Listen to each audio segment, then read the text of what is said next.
Hi friends, இன்றைக்கி நம்ம கிச்சனில் ஷவாயா சிக்கன் தான் செய்ய போகிறோம். இன்றைக்கி நான் 1.5 கிலோ அளவுக்கு சிக்கன் எடுத்திருக்கேன். இந்த மாதிரி பெரிய பீசஸாக கட் பண்ணி எடுத்திருக்கேன். நீங்கள் சின்ன பீசஸில் கூட செய்யலாம், இல்லை ஃபுல் சிக்கனில் கூட செய்யலாம். இதுக்கு ஒரு மசாலா ரெடி பண்ணும். 20 காஞ்ச மிளகாவை 1 மணி நேரம் தண்ணியில் ஊற வச்சுருக்கேன். நல்லா ஊறினதுக்கப்புறம் அதை மிக்சர் ஜாரில் சேர்த்துட்டு ஒரு தக்காளி, ஒரு வெங்காயம் இதை ரஃபாக கட் பண்ணி சேர்த்துக்கலாம். 1 teaspoon garam masala, 1 table spoon இஞ்சி பூண்டு பேஸ்ட், 1 டேபிள் ஸ்பூன் மல்லித்தூள், 1 டேபிள் ஸ்பூன் உப்பு இது எல்லாத்தையும் சேர்த்து ஃபைன் பேஸ்ட்டாக அரைச்சிக்கணும். நான் சின்ன ஜாரில் அரைக்கிறதுனால 2 பேட்சாக அரைச்சிக்கிறேன். இப்போது க்ளீன் பண்ண சிக்கனில் நம்ம அரைச்ச பேஸ்ட்டு சேர்த்து 1 மணி நேரம் ஊற வச்சுக்கலாம்.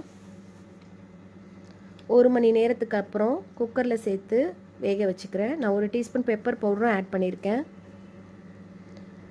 ஒரு விசில் வச்சா போதும், நல்லா வெந்து வந்துடும். இப்போது கடாயில் 150 ml அளவுக்கு தேங்காய் எண்ணெய் சேர்த்துருக்கேன். வெந்த சிக்கன் பீசஸில் பாதியே இதில் சேர்த்துக்கிறேன். ஒரு சைடு வெந்து வந்ததுக்கப்புறம் திருப்பி போட்டுக்கலாம். நான் இன்றைக்கி கொஞ்சம் சிக்கன் நிறைய எடுத்துருக்கிறதுனால 2 பேட்சாக தனித்தனியாக ஃப்ரை பண்ணிக்கிறேன்.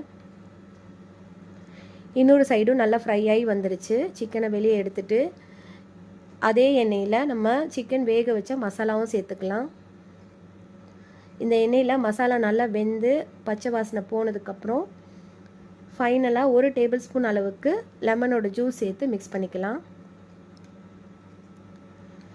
ஃப்ரை பண்ண சிக்கனையும் இந்த ஸ்டேஜில் ஆட் பண்ணிவிட்டு கொஞ்சம் நேரம் அப்படியே விட்டுடலாம். இந்த மசாலா எல்லாம் நல்லா சிக்கனில் கோட் ஆகி வந்ததுக்கப்புறம் அடுப்பை ஆஃப் பண்ணிடலாம்.